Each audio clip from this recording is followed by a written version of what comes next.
Le programme sur l'éducation à la sexualité n'est pas encore sorti, mais il fait déjà polémique, on vous explique. Ce mercredi, le ministre délégué à l'éducation, Alexandre Portier, a vivement critiqué le programme d'éducation à la sexualité. Je vous le dis à la fois comme élu, mais aussi comme beaucoup ici en tant que père de famille, ce programme, en l'état, n'est pas acceptable et il doit être revu.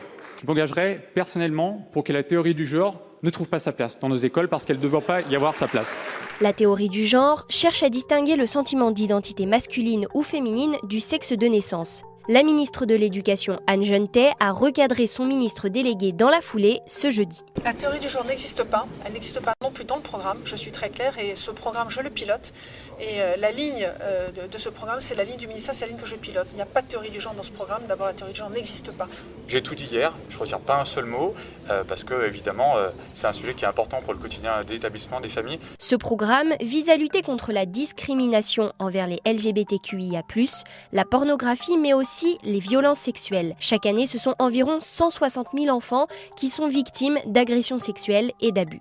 Un programme critiqué par certaines associations conservatrices comme Parents Vigilants ou SOS Éducation, or l'ensemble des syndicats y sont favorables. Un programme qui est lourd de sens quand même. Enfin, pour nous, il est vraiment fondamental ce programme-là, donc il faut le mettre en œuvre.